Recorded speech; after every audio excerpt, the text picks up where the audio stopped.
Previously on Follow the Leader. Today we're playing I'm Sorry, Did You Say Street Magic by Caro Surgeon. For those of you who are new to this game, here are the basics. I'm sorry, did you say street magic? I can't help it, I want to do it every time. I love how proud of yourself you were. I'm Sorry, Did You Say Street Magic is a city-building story game.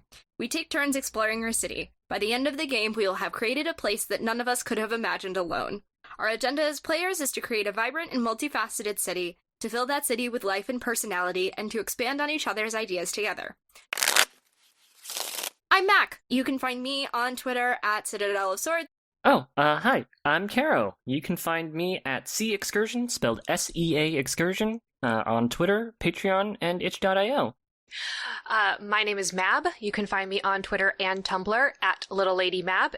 And hi, I'm Sam. You can find me on Twitter at SAKLO. So the first part of creating our city is establishing its tone, the color and texture of the setting we want to explore. As a table, let's decide on 3 adjectives that will set the mood of our city. So it sounds like we're leaning toward, is this kinetic, warm, and either bright or airy? Was that correct? Bright. Let's go with Bright? bright, yeah. Let's go with bright. I have a pitch, because I feel like we haven't done this in a while on this show. Urban fantasy? Yeah, that's exactly what I was thinking. Yeah. We now return to your game already in progress.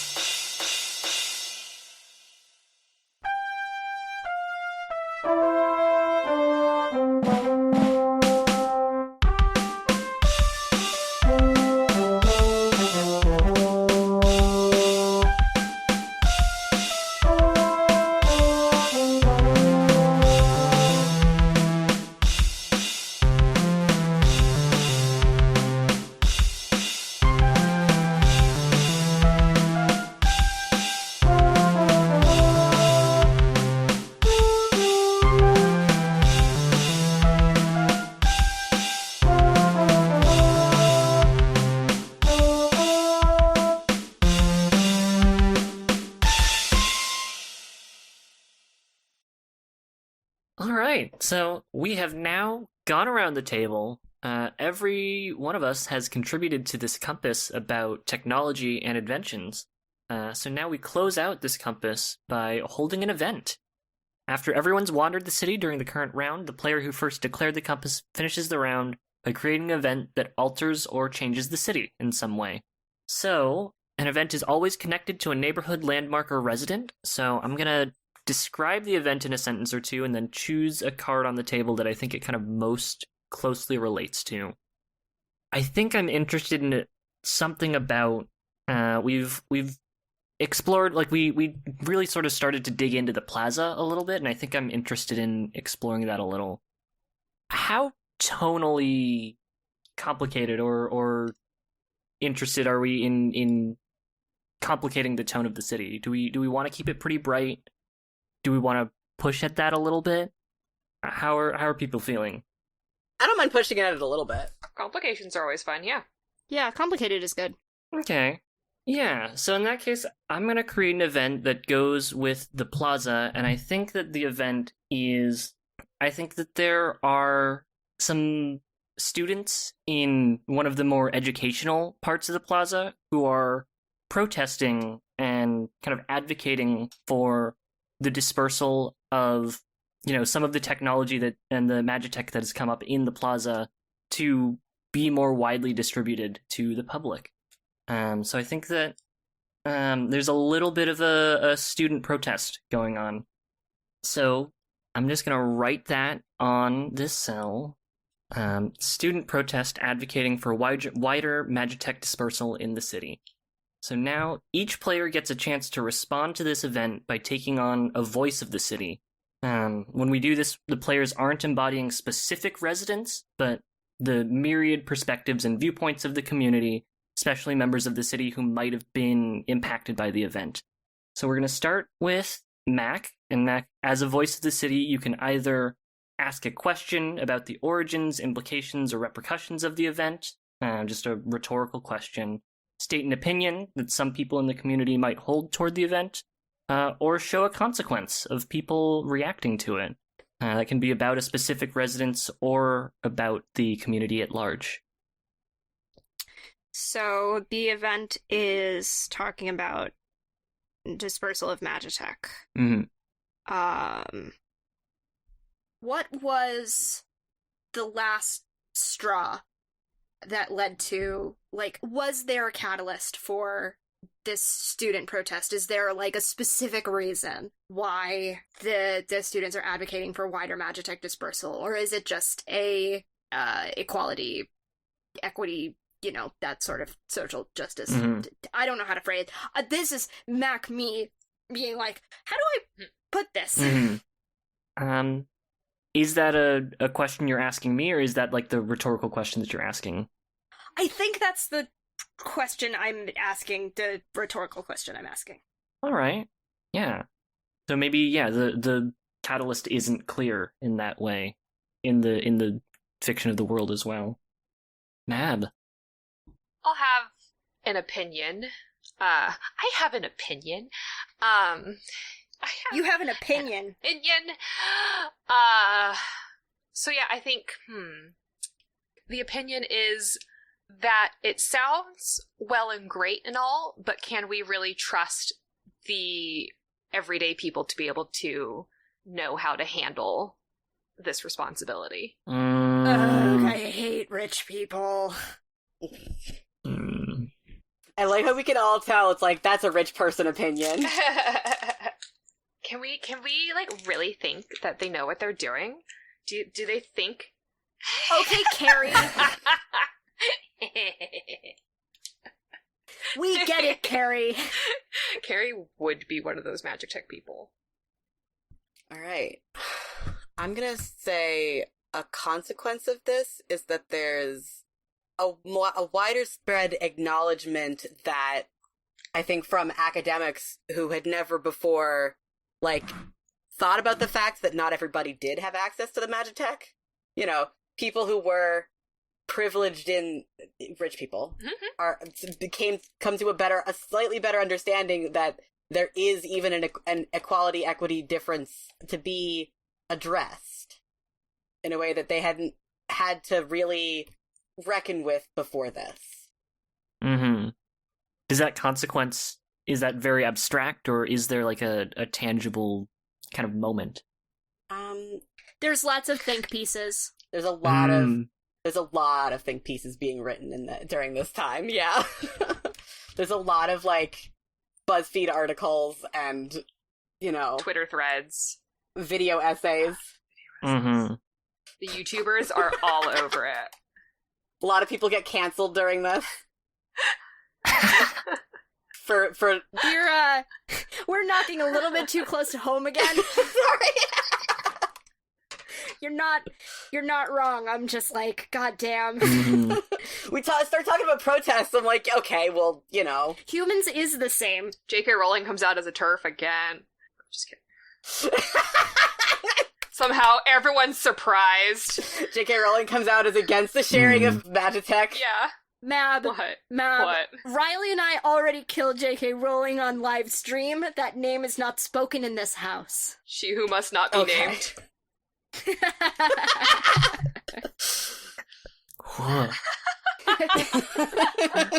Sorry. Sam started it. You're supposed to be the adult here, Mab. Oh, that's what that means. All right. All right. And I think I'm also going to show a consequence. I think some people who are, in support of the protests, they figured out a way to not break into, but toy with the Magitech in the light bulbs, the Edison bulbs that are glowing, and they just changed the color. It's like, oh, it's yeah, it's glowing. They change it to like a green fire in kind of a solidarity. It's like, oh, this is just showing, hey, we support this movement to kind of increase the equity. And some of the streets are you can tell very clearly, like, oh, who's supporting this movement and who is not kind of outwardly advocating for it. Events change the city around them, so at any point during this phase, the player who declared the event can select a card or cards on the table that they feel have been changed by the circumstances and reflect those changes on the corresponding cards. So I'm going to go into these cards and just add to the true names. I think I'm going to add to Magitech Plaza the additional true name think pieces, because I feel like that is a very indicative. It's like, oh, this is, that gives us a sense of who the plaza is and what they're about. And I'm also going to add green and gold as a true name to the Eternal Flame. So now we close out the event. The player who declared the event is the last player to take on a voice of the city. And I think that, events are never monolithic and no single perspective has all of the facts. So after this kind of final voice of the city that I've done, I'm going to end the event phase by writing another perspective, just to show, we've started this event with student protests advocating for wider Magitech, and we're going to close it out, I think, with this question that Sam raised about, the realization that there is inequity and kind of a question of who benefits and who gets to have access to Magitech. I think I'm, interested in sort of letting that question linger in the air a little bit. And that's the round. So, how are we feeling? We sort of took a rest stop preemptively, but do we like the direction that we're going? Is there anything we want to check in about? I'm good. I'm pretty good with what we're going with so far. I feel good. I feel real good. All right. In that case, Mac, the compass is yours. Oh, fuck yes, here we go. I'm so ready. I was born ready. I am going to be extremely stupid. Never. You're not stupid. No, it's really good. There we go. That's the compass. And I will read it. I just want to get the reaction from everyone else first. We're putting the fantasy in fantastic, except I spelled fantasy with an I. You sure did. Which is not, that is not indicative of what I'm trying to go for with this compass. It's just to make the joke work. Literally, it's just to make the joke work. Y'all can lean into it if you want. I don't feel the need to. So... My new resident's gonna be named Brandy with an I.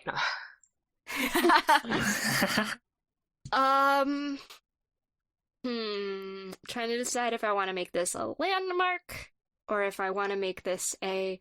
No, I'm gonna make this a landmark, and I'm gonna put it in the garden, because I can put more than one landmark in a neighborhood. Haha. So this is the landmark that I had put a pin in chat earlier.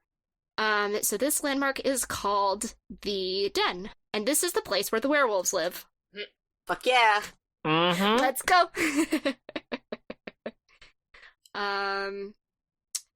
What it actually is, the true name is Where Sleeping Dogs Lie. That's very good. Kales, I love you. Sorry, MK. You're so good. It was really good.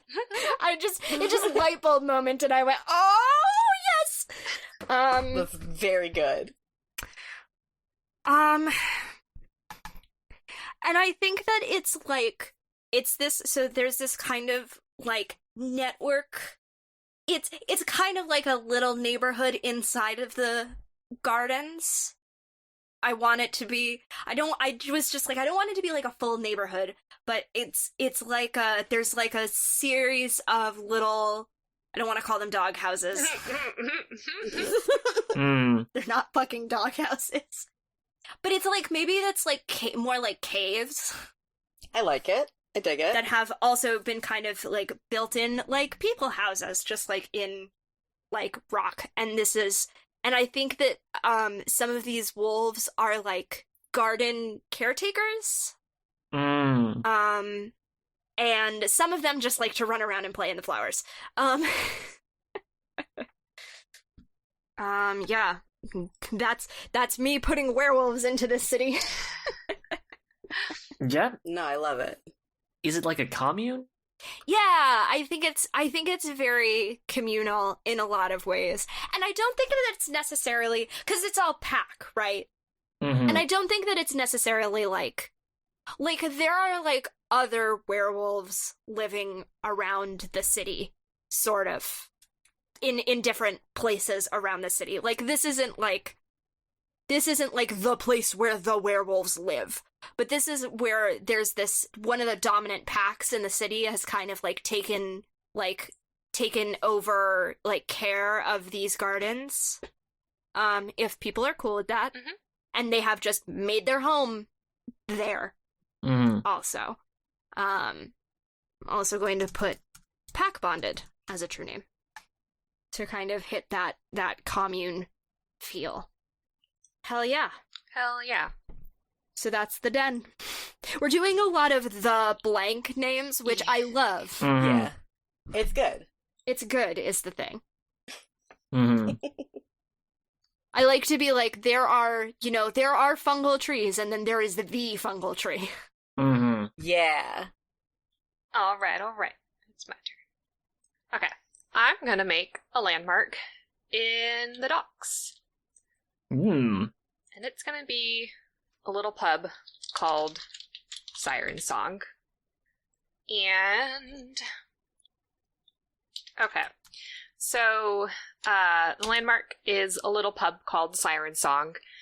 And the address, Of course it is.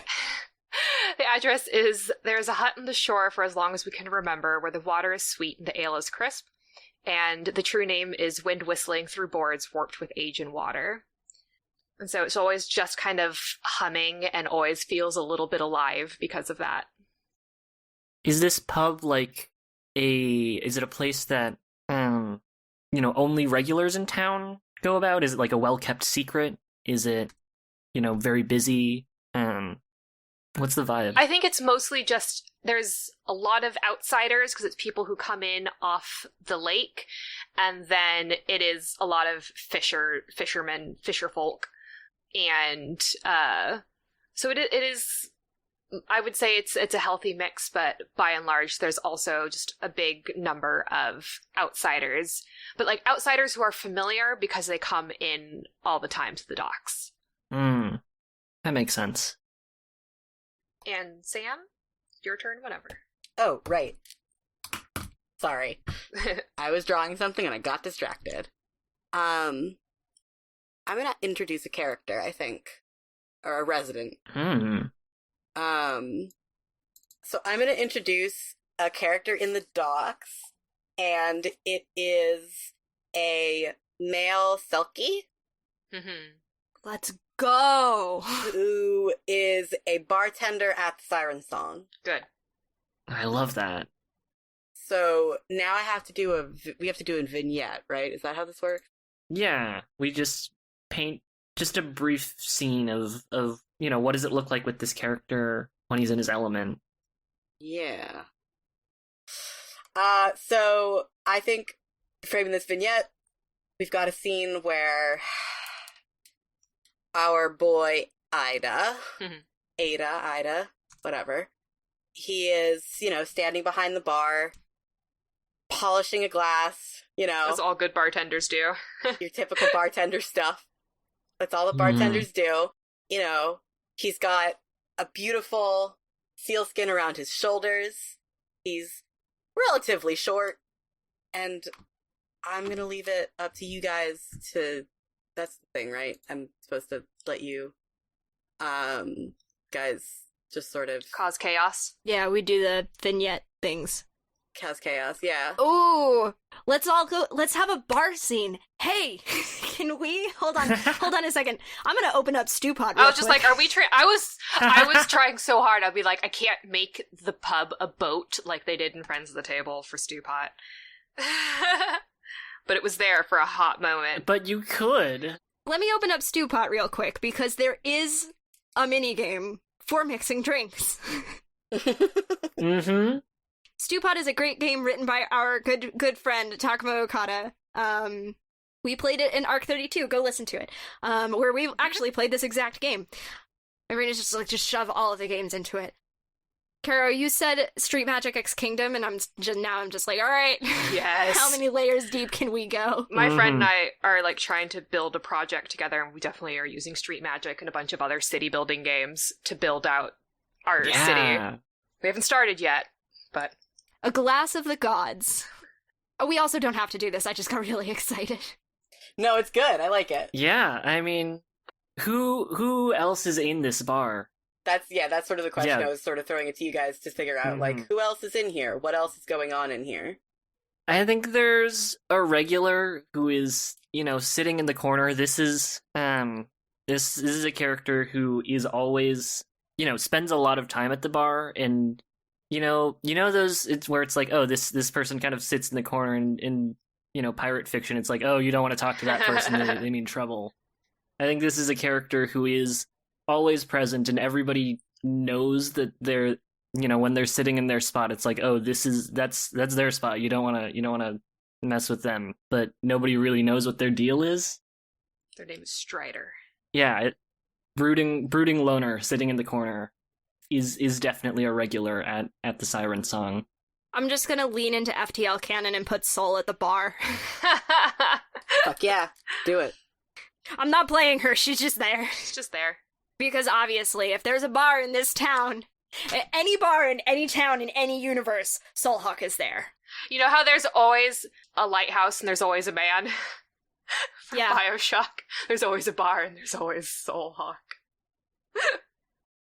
So yeah, if y'all want to pull Stewpot, I put the PDF in chat. It's on the game I'm talking about is on page 47. It is up to you, though. We do not have to do this. I guess here's maybe a question that I'm curious about. What are there like ingredients at the Siren Song that you can't get, anywhere else in town, or in are there specific ingredients, or is there a certain type of drink that's like, oh, this is the cocktail that you come to the Siren Song for? I like that as an idea. Yeah. Yeah, I like that a lot. I think especially a specific cocktail.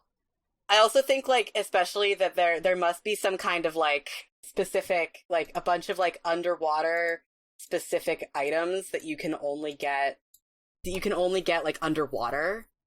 Like, there's a bunch of stuff that, like, is very much oceanic. Like, this is a thing that you could really only get by diving very deep, where, like, humans can't dive. Honestly, I just want to spend time coming up with like what the lineup of these cocktails is. Valid. Yeah, honestly, that might be the thing to do. I've got one. I think one of Ida's specialties is it's a martini, but instead of an olive, it's a particular type of seaweed from the lake. I love it. That's good. I think also there's like, yeah, it's like a particular type of seaweed, or like a particular, there's also, what am I thinking of? Like there's some like weird like fruity beverages, but that like the fruit is something that you can only get like at the bottom of the lake. So it's like that mix of, is the lake saltwater or freshwater? Freshwater. I feel like it's freshwater.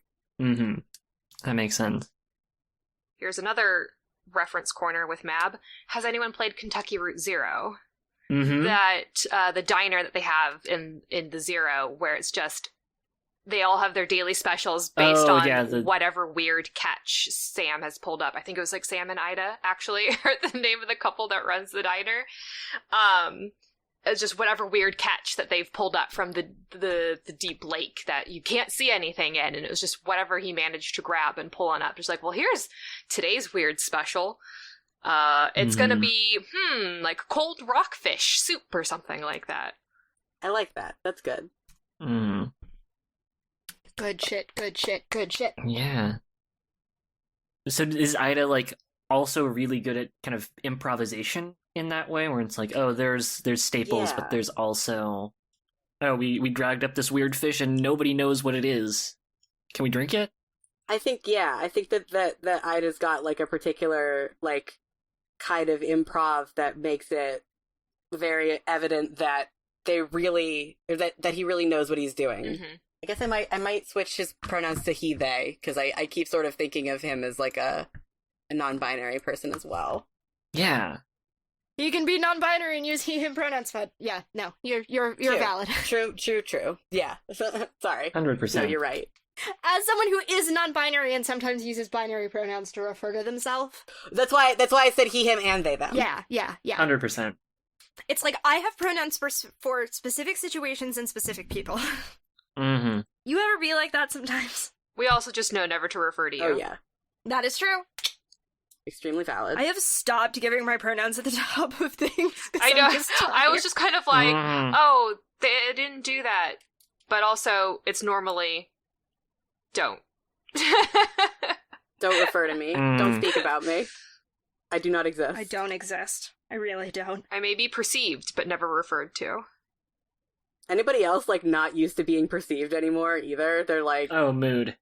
Y'all, I specifically ordered a bi flag face mask from Etsy to come so that I could wear it to work because I realized that people are going to think that I'm straight again, and I was like, no, I'm not having that. And I told my coworker this, and she looked at me and she said, who thinks you're straight? That's yeah, who's cute. gonna think you're straight? And I was Excuse me? like, my middle-aged customers, and she was like, I mean, yeah, but also, like, I was like, I know. But it's the fine. principle of the matter. Exactly.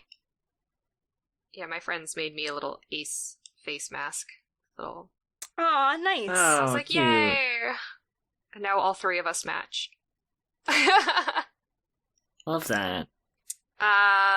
Where were we? Building cocktails. Cocktails, yeah. Mm. I'm redrawing muscles, and I'm just like, wait, what were we doing? I'm drawing Soul's muscles. That's a mood. Mhm. I'm still trying to figure out my character's dumb face. Yeah, so I now have to come up with a true name for this character from this. Yeah, I mean, if you have a sense of it from what we've done, Yeah. otherwise we can kind of keep freewheeling a little bit more. The mixologist. I was gonna put that down. Fuck you. I think so. Alright, so now it says the resident is Ida, got he, him, and they, them pronouns. Selkie mixologist, deep dives in quiet I waters. love it. Oh, very good. Oh, that's really good. I love Thank that a you. lot. I'm doing my best. As we all are in these times. Mm-hmm. All right. Guess it's my turn now. I was considering doing a resident in the Siren Song, actually, and then I love Ida. I'm like, oh, I don't want to, overstep there, but I think what I will do instead is a landmark in the docks. I think one of the things that, is an important part of any city is, what's its cultural scene like? And when you think about culture, it's important to think about what is entertainment like? Like, what do people do for fun? Oh, yeah. And one of the things that I'm a little bit curious about is, hey, what if there was a wrestling ring in the bones of a giant sea monster corpse? Yeah. You know how we feel about bones of giant monster corpses? We love them in this house. We love them in this house. Let's go. So this landmark is it's known. Its full name is the Bones of the Roaring Donnybrook. The Donnybrook is what? a giant, just skeleton of a massive serpent that somehow ended up falling, or I don't know if it was defeated or if it just sort of washed up, but it's just a long snake that somehow washed up, and I think it took, ages, but eventually people figured out how to coil the skeleton to make it into almost a coliseum of sorts. Oh, I love that. And this is if you're here for wrestling or professional performances, I think they also use it. It's also a little bit of a concert venue at times. It's kind of the main arena in the city. But yeah, sometimes you want to, if you're looking for a good time, you should come down to the Donnybrook. I think its address is Half Sunk, You Can't Miss It. Good shit. Love it. And its true name, I need to figure this out. I think it is an arena. It's a concert venue. This is a place where crowds come and they're roaring and cheering, and it's just an absolute raucous time. I am trying to figure this out. All right, yeah. I think its true name is The Roar of the Crowd and the Roar of the Sea and Serpentine Merchandising. Yeah. I think there's a lot of, t-shirts and novelty cups and, foam fingers that have just sea serpent accoutrement and decorations. Yeah. I love it. What if a big sea monster just washed up and you're like, what do we do with this? And you turn it into architecture. That's some good shit. I love it. Well, I guess that's a good, because that gives me an idea for an event. Mm-hmm. How old are you conceiving the Bones of the Roaring Donnybrook to be? Like, how long has that been established? It's been around for a while, I think. Okay, so we could give it a golden or a diamond anniversary. Yeah, absolutely. Yeah. Because I want to give it like a golden or a diamond anniversary game.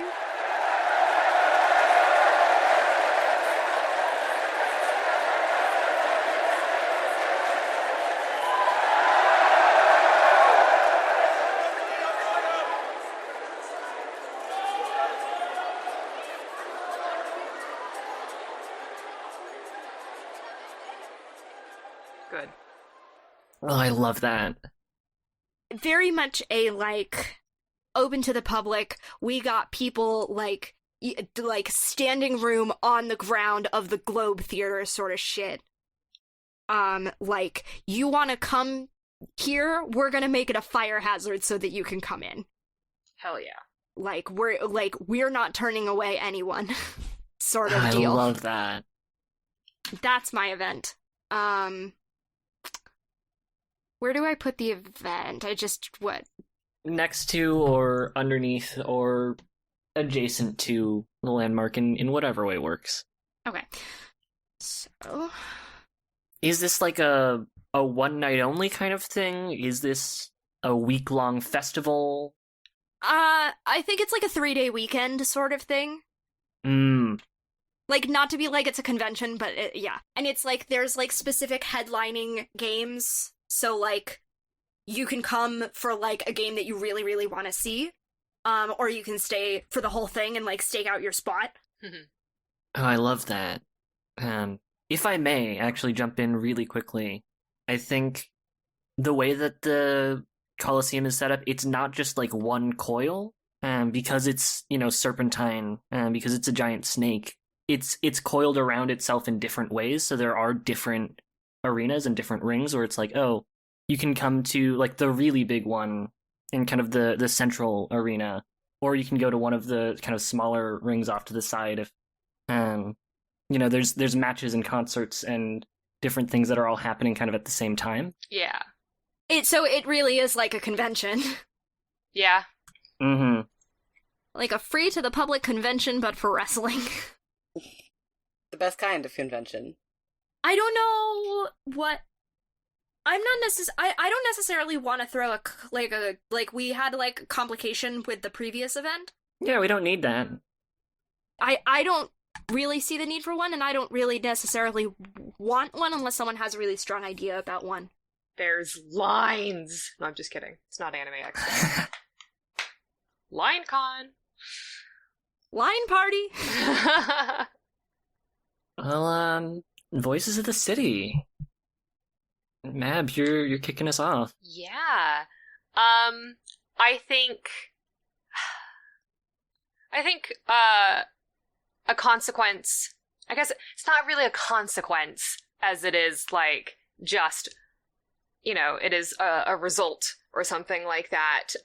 But now there's going to be colorful, like, bunting and pennants and posters everywhere, like, advertising this, and, people trying to look for, like, oh, come see, like, my little band that's doing a concert on this side stage over here, and there's just, like, it's now a colorful array of, like, paper everywhere, between, like, different type, like, paper and fabric, between posters and flags and just, like, every little thing.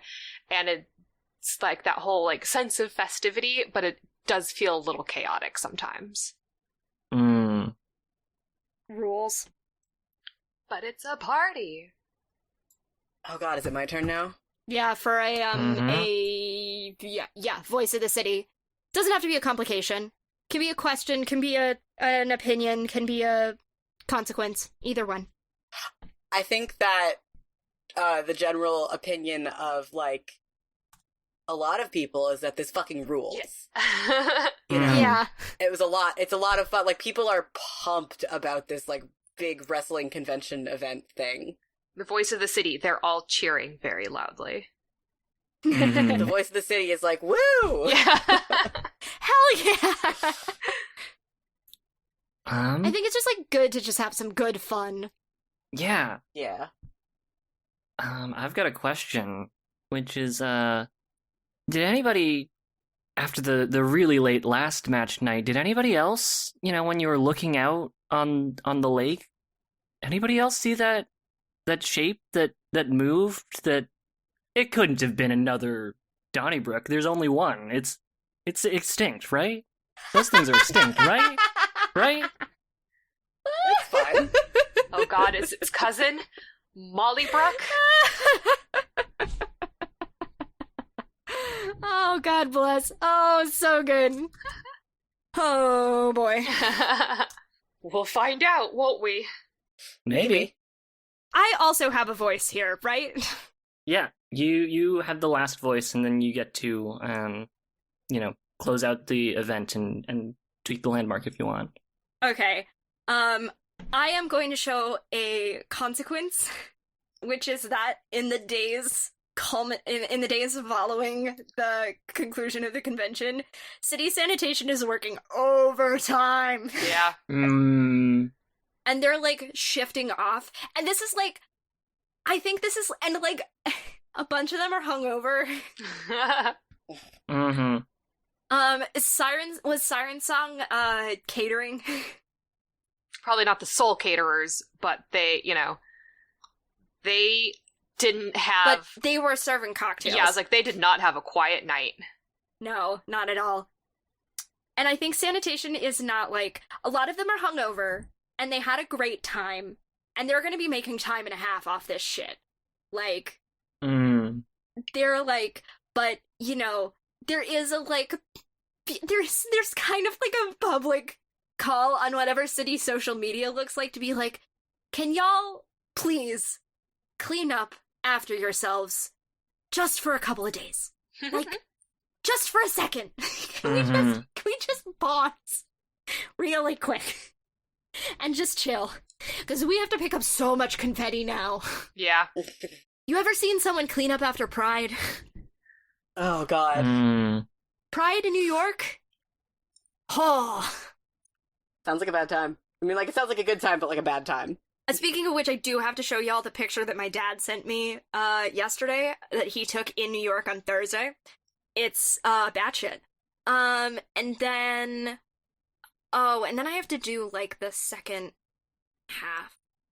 I mean, I think the thing about it is that, like, kind of the, like, subconscious aim of having this, like, free to the public event that anyone could show up to and have fun at was kind of to, bring the community together a little bit more and, like, help bring people together who wouldn't have been, who wouldn't normally hang out otherwise because of work or whatever else goes on in public life. And I think that it, like, does that, because I think, like, coworkers who, like, don't see each other except at the office are, like, they have something to talk about now. because they like bumped into each other at the same event, and they went, "Oh, you really like this wrestler? Oh yeah, I really like this wrestler. Oh hey," like, and they like, and there's like more, and it's like something that everyone got to experience together in a way that's like, just like kind of it's like you walk into places and people are like talking to each other and they're happy and they got to like relax for a second and they just had a great time, and it's just like. There's just this, even the people who are working sanitation, who are working overtime right now, like, they're all, like, chattering to each other about everything that happened at this event. Like, they're, like, you know, there's this lightness to the city. Not that it hasn't been, like, but it's there's this really strong sense of community that has sprung up now, that everyone has this one thing that they got to bond over, no matter who they were. Mm-hmm. Mm-hmm. I love that. Oh, I can't type. I don't know where I'm typing. Alright, so whenever Mab has an idea. I have an idea. Okay. Hit us with that compass. I spelled it wrong. Fashion. Oh, I thought that was intentional. No. I was like, oh, we're playing into the eyes again. Yes, fashion! As I sit here, draw fashion. Let's talk about fashion. Let's go! Fuck yeah. Mm. What does it look like in this city? So you get to do the first thing in this part, yes? Yes. Mhm. I'm still confused about how the game works, but I'm doing my best. I was about to ask if you remembered how Microscope worked, and then I realized the answer's probably no, because that game is very... Absolutely not. That game is very complicated. Yeah. And it was a long time ago that we played it. I only know how it works because I hacked it. I mean, same. So, you know. Yeah. So I think I'm gonna give us a textile district. Ooh. Damn it, I was gonna do that. Fuck you. Yeah, well, you know what? I'm just longing for the days when I can go wander around the LA fashion district, because I can't. I miss going fabric shopping. Yeah. Alright. So the title, let's see. Oh, can we think of something that is a clever pun on sewing? Puns are not my strong suit. It's fine. Nah, yeah, me neither. Mm. It's fine, it'll come to me. Mm. Oh, we should still make sure we name the city at some point. Oh yeah, Sure. that's still a thing we gotta do. That should happen at some point. Yeah, I mean, it should. Just make sure we're, keeping that in the back of our heads. Us name anything ever? Sounds fake to me, but okay. Trying to decide if I want to do another the thing. Okay. So the neighborhood is called Braided Path. It's a windy little alley known for all types of fabrics and dyes of notions and threads, and its true name is a burst and bloom of color. Very nice, very cool. Love it, love it. Love that. Very good, Love very that. good. Is it really cramped? Yeah, it's kind of like a narrow little side street, but then also because all of the stalls just kind of come out into the street, and it just, like, everyone's got bolts of fabric and boxes of buttons and spools of ribbons just, like, spilling out all over the place. And it's just, like, it's so hard for 100%. them to keep it managed, but it's just kind of like, it's always a little happy sort of chaos. Mm-hmm. Mm-hmm. Just Sam. Oh, fifth. Yeah, okay, sorry. I'm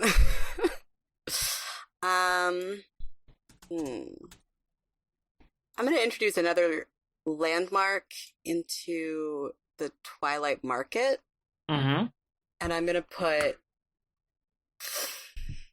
a little fairy boutique. Like, it's like a magical clothing store.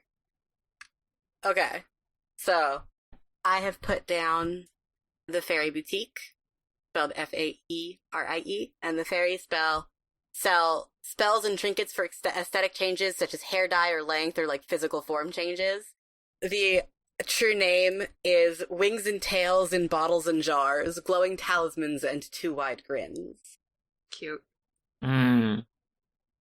Is this run by a particular... Is there, like, one fairy who everybody knows, oh, this is the person who runs the boutique, or is it a collective? I think it's maybe like a couple of fairies together run it, Mhm. but it's definitely like one fairy's baby.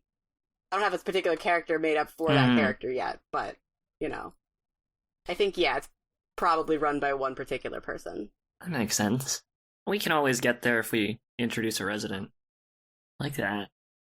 I think I'm also, in that case, gonna go ahead and introduce a landmark. And I was actually also thinking about Twilight Market, so kind of a fun coincidence, but yeah, I think I'm gonna go with landmark there. The thing about fashion is it's important, you've got to be cognizant not just of what it is that you're wearing, but also who it is that is seeing what you are wearing. And I think that when it comes to this city, and when it comes to especially Twilight Market in particular, really the best place to be seen, anybody who's anybody is going to be seen wearing the latest trends at Club Sundown. I think this is just one of the really big nightlife hotspots. It's a nightclub that I think maybe its address, it isn't 100% in the same place all the time. I think it sort of shifts around throughout Twilight Market a little bit. I think for its address, I'm going to put down within the shifting stalls, widely known but still exclusive. I think this is a space that, even if you know, oh, this is where Club Sundown is, it's still, there's a certain prestige that comes with having access to it. Yeah, like knowing how to get there. Yeah, knowing how to get there, and also, they're not just going to let anybody off the street into a place that has this much of a reputation. It kind of sucks in that way. And it's like, okay, this is a very flashy place, but it's also a little bit gaudy. And for its true name, I've put blaring EDM, wealth and reputation, gilded gaudiness. Nice.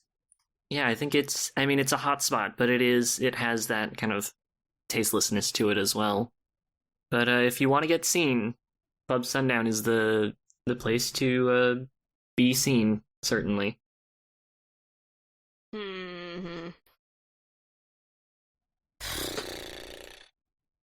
Alright, y'all, I need a good wrestler name. I cannot help. Let me pull up my names list. Alright, I'm gonna message Brian real quick. Just give him a friends at the table name. Yeah, that's a good point. What's the vibe on this wrestler? Are they a face, a heel? Oh, definitely a heel, because that's fun. I need a good gimmick, hold on. It's gotta be themed, yeah. I'm just thinking, like, the most well-dressed heel that the bones of the Song of Donnybrook has got. That's my resident. You don't think... When you say well-dressed... Like the gentleman, or... Yeah, that's good, actually. It's kind of a heelish name. When I say well-dressed, I don't exactly know what it is that I mean. Yeah, but there is something that's really funny about a professional wrestler... In a three-piece suit. Whose outfit is a three-piece suit, yeah. Yeah, who's not Vince McMahon.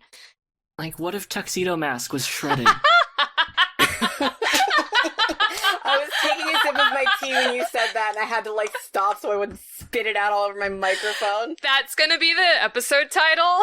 I heard the Tuxedo Mask was shredded. I heard he had an 8-pack. Usagi in the background. Tuxedo Mask... Actually, she wouldn't say this. Who would? Zoisite. Zoisite would say this. Tuxedo Mask is a punk-ass bitch.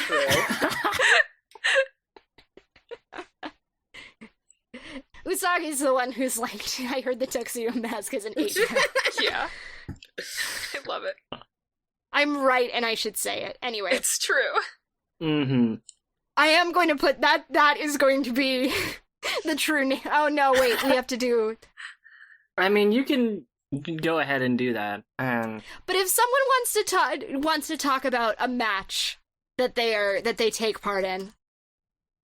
I can't stop thinking about Tuxedo Mask is shredded. Oh, I'm putting that. But I do want to highlight this vignette. Did any of you catch the gentleman's match last week where he went up against Izzy Tizzy? Like, that was a fight. That was really impressive. That just made the whole audience go into a tizzy, if you know what I mean. Absolutely. I just love... I can't even remember that. What's that move that he does? The thing where he, like, gets up on the ropes and just flings his elbow? Like, what? God, what is it even? What a move. What about that part where he, what's it called? Help me out here. I don't know which one we're talking about. The gentleman still? Yeah. Okay. The gentleman uses they, them pronouns. Oh, gotcha. Sorry. Thank you. I realized I didn't say it out loud, so I am saying it out loud now.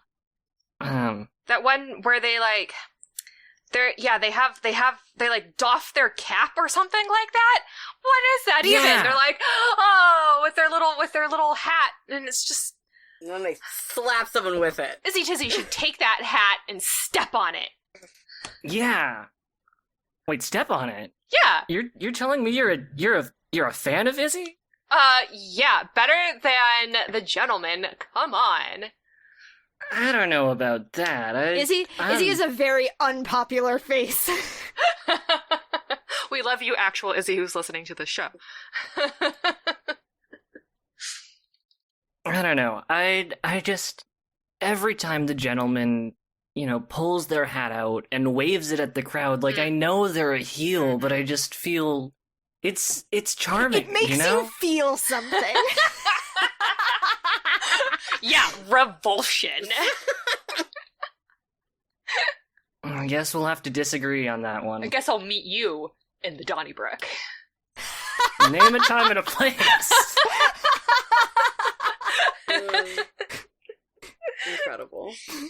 What if Tuxedo Mask was shredded, a well-liked heel?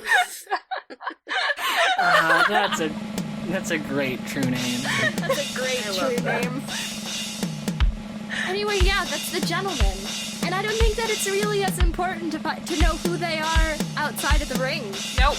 No, that's them. That's them. They got it.